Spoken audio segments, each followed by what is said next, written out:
সম্মানিত সুধীমণ্ডলী, আজকে আমাদের আলোচ্য সূরা মুহাম্মদ সাল্লাল্লাহু আলাইহি ওয়াসাল্লাম। আউযু বিল্লাহি মিনাশ শাইতানির রাজীম। বিসমিল্লাহির রহমানির রহিম। আল্লাযীনা কাফারু ওয়া সাদ্দু আন সাবিলিল্লাহ আযাল্লা আমালাহুম। যারা অবিশ্বাস করে এবং মানুষকে আল্লাহর রাস্তা হতে বাধা দেয়, আল্লাহ তাদের নেকামলগুলি নষ্ট করে দেন। দুইটা, একটা হলো কুফরি আর একটা আল্লাহর পথে মানুষকে বাধা দেওয়া। আল্লাহর পথে মানুষকে বাধা দেওয়ার বিভিন্ন কৌশল সমাজে বিদ্যমান। এটা আমাদের আলেম সমাজ বলেন, অন্যান্য দল বলেন, বিভিন্নভাবেই আল্লাহর পথ থেকে মানুষকে ফিরানোর বহু কৌশল সমাজে আছে।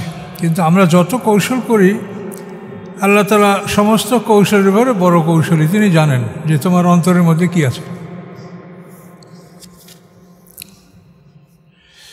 আল্লাযীনা আমানু ওয়া আমিলুস সালিহাত, যারা ঈমান আনে এবং ভালো কাজগুলি করে।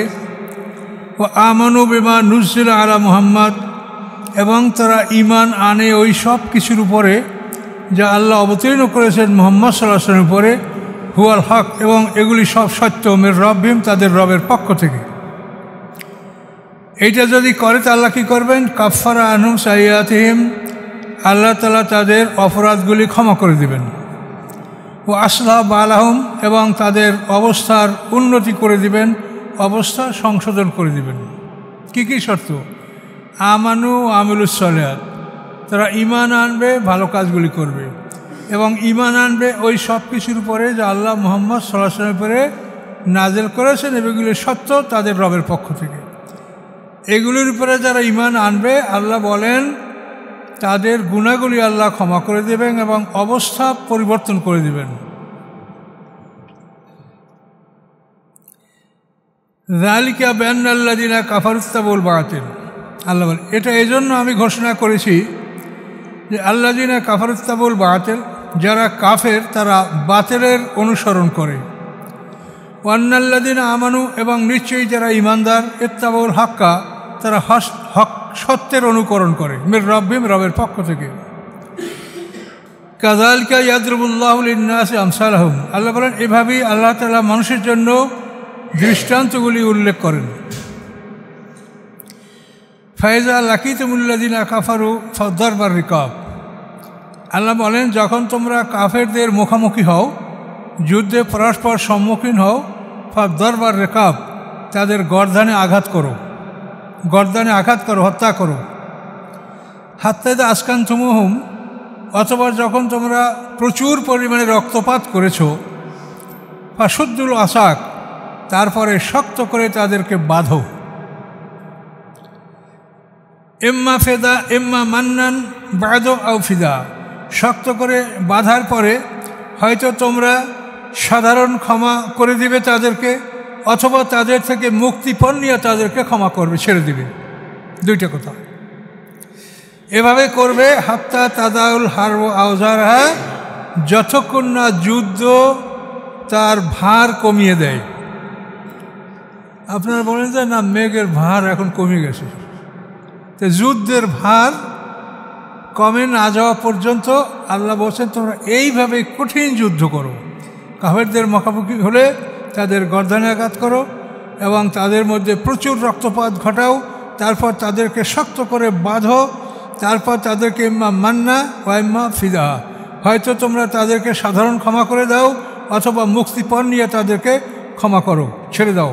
হাত্তা তাদাল হারব আওজারহা, যতক্ষণ না যুদ্ধ তার ভার কমিয়ে ফেলে, মানে অর্থাৎ যুদ্ধের আর সম্ভাবনা না থাকে কাফেরদের পক্ষ থেকে।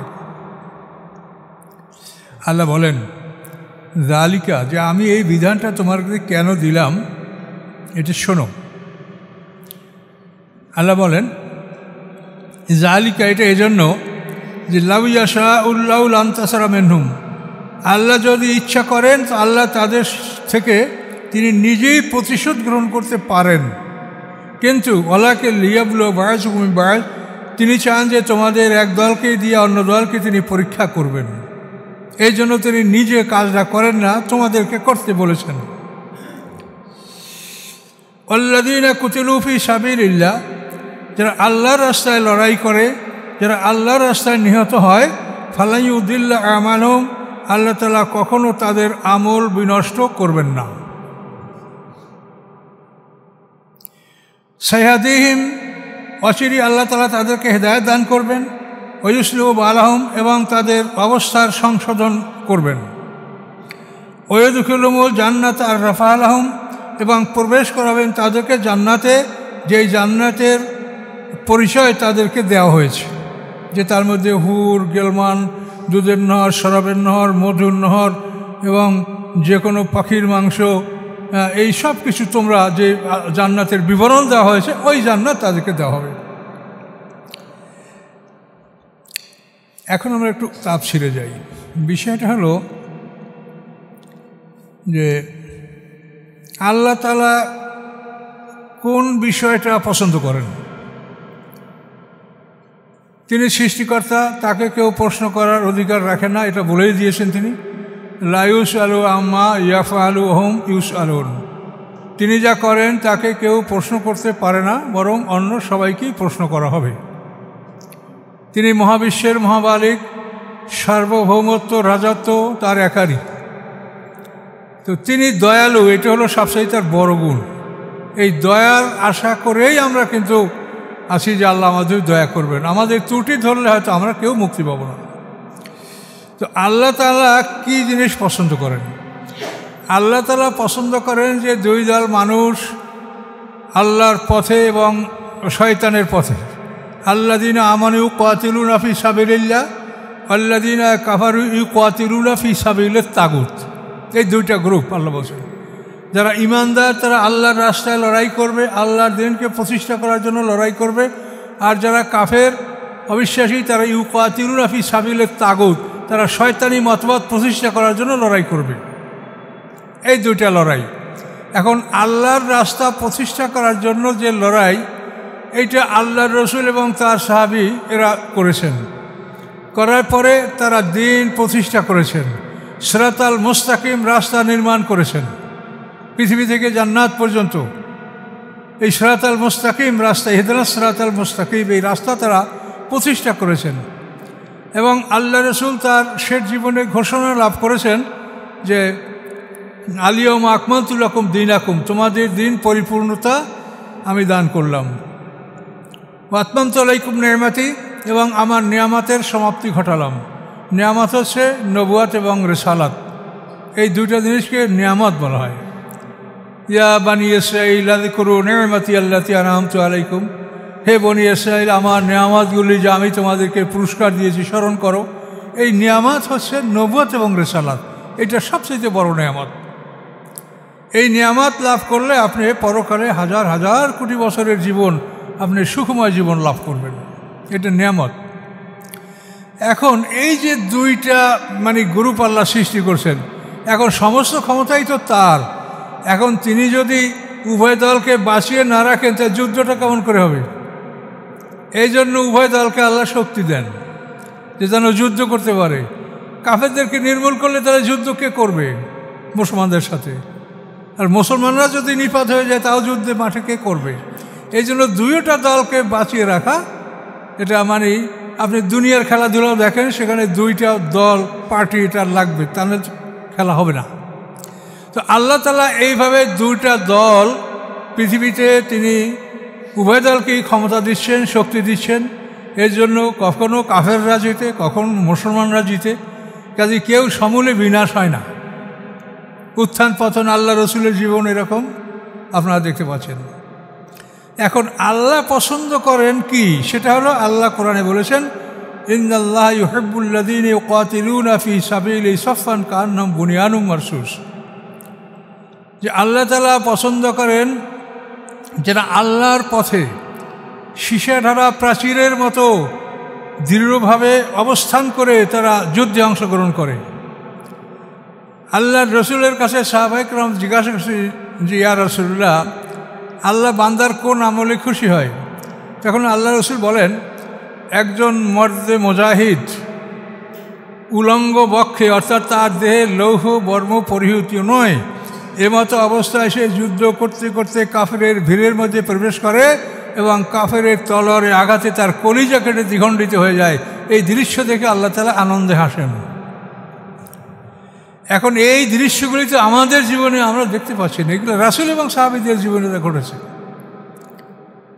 উহুদের যুদ্ধে কী ঘটনা ঘটেছে দেখেন। আল্লাহ রসুলকে রক্ষা করার জন্য সাহাবায়ে কেরাম আনসাররা চতুর্দিক থেকে গোল হয়ে দাঁড়িয়ে আল্লাহ রসুলকে রক্ষা করেছেন। কেন উহুদের যুদ্ধটা একটা মর্মান্তিক ঘটনা, সেখানে কিছুটা ভুল ভ্রান্তি হয়েছিল মুসলমানদের, যে কারণে এই মহাবিপর্যয় উহুদের যুদ্ধে হয়েছিল। তো আল্লাহ তাআলা রাসূল সম্পর্কে বলছেন, আর নবিয়্যু আওলা বিল মুমিনিনা মিন আনফুসিহিম ওয়া আজওয়াজু উম্মাহাতুহুম, যে নবী মুসলমানদের জীবনের চাইতেও ঘনিষ্ঠতর। আওলা বিল মুমিনিনা মিন আনফুসিহিম, তাদের নিজেদের জীবনের চাইতেও ঘনিষ্ঠতর হলো রাসূল মুহাম্মদ সাল্লাল্লাহু আলাইহি ওয়াসাল্লাম। এবং এইটা আনসাররা প্রমাণ করেছেন। যখন আল্লাহ রসুলকে কাফেররা ঘিরে ফেললো, খালিদ ইবনে ওলীদ ইসলাম গ্রহণ করেন নাই, এই যেখানে তীরন্দাজ রাখা হয়েছিল 50 জন, তারা ভুলক্রমে তারা মনে করছে যুদ্ধ শেষ হয়ে গেছে, তারা স্থান ত্যাগ করেছিল, ফলে সেখানে মাত্র 12 জন মুসলমান ছিল। খালিদ ইবনে ওলীদ তাদেরকে হত্যা করে শহীদ করে ঘুরে পিছন দিকে এসে আল্লাহ রসুলকে আক্রমণ করেছিল। তো ওই সময় আল্লাহ রসুলের কাছে আনসাররা যারা ছিলেন তারা মুহাজিরদেরকে বললেন যে আপনারা হটে যান, আল্লাহ রসুলকে হেফাজত করার প্রতিশ্রুতি আমরা দিয়েছি। তিনি যখন হিজরত করেছেন তখন আমাদের থেকে তিনি প্রতিশ্রুতি নিয়েছেন, আর আমরা সে সময় প্রতিশ্রুতি দিয়েছি যে রাসূলুল্লাহ আপনাকে আমরা হেফাজত করব, আমাদের জীবনের চাইতে, সন্তানের স্ত্রীর চাইতে। সেই দিন তারা প্রমাণ করছে। উহুদের যুদ্ধে 70 জন মুসলমান শাহাদাত বরণ করছেন, এর মধ্যে 64 জনই আনসার। মুহাজির মানে 4 জন, 64 আর 68 আর 2 জন হলো, একজন হলো ইহুদি, তার নাম হলো মুখাইরিক, আর মুশরিকদের একজন মুসলমানদের পক্ষে যুদ্ধ করে মারা গেছে, তার নাম কুজমান। তো এখন এই যে কথাগুলি আল্লাহ কোরআনে যেটা চান, তিনি যেমন এই কাজে খুশি, তেমনই এদের জন্য এমন পুরস্কার ঘোষণা করেছেন যা শুনলে মনে হয় যে আমি এখনই মরি, এখনই আমার জীবনটা যাক, আমি এই পুরস্কার আল্লাহর কাছে পাবো। আর আল্লাহর ওয়াদা তো কখনোই তিনি ওয়াদা খেলাপ করেন না, এবং ওয়াদা আল্লাহর মিথ্যা না, সত্য। কি একটা জীবন আল্লাহ আমাদের সামনে রেখেছেন, এবং এই কর্মগুলি তিনি আমাদের করতে বলেছেন। কিন্তু আজকে দুনিয়ার মুসলমানরা কোরআনের এই কথাগুলি ভুলে গেছে। এই সূরাটা সূরা মুহাম্মদ, অর্থাৎ আল্লাহর রসুলের জীবনের বাস্তব অবস্থাটা আপনি এই সূরার মধ্যে দেখতে পাবেন, যে তিনি কেমন ছিলেন, কি ছিলেন। তো এখানে আল্লাহ বলছেন যে আল্লাহর পথে যারা লড়াই করবে, আল্লাহ তাদের আমল বিনষ্ট করবেন না, তাদেরকে হেদায়েত দান করবেন, তাদের অবস্থা পরিবর্তন করে দিবেন, তাদেরকে জান্নাতে প্রবেশ করাবেন, যে জান্নাতের ব্যাখ্যা পরিচয় তিনি তাদেরকে দিয়েছেন। এটা আল্লাহ ঘোষণা করেছেন।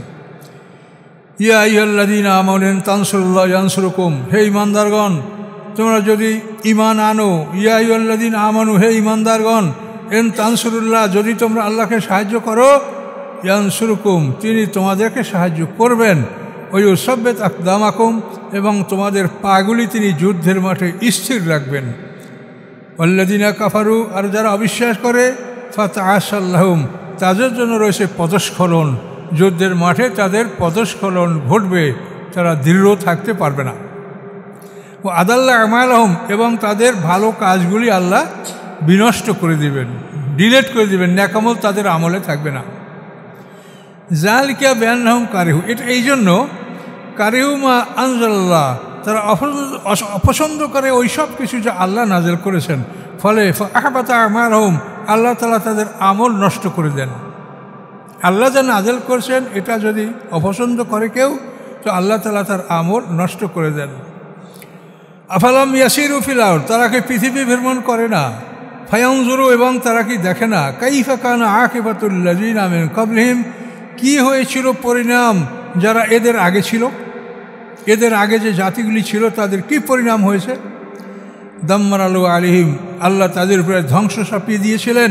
হলেল কাফিরিন আমসালুহা, আর কাফেরদের জন্য অনুরূপ ধ্বংসই রয়েছে সামনে।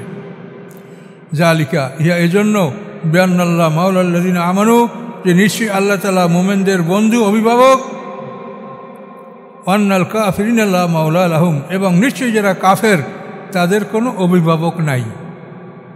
এটা আল্লাহ এই একটা রুকু।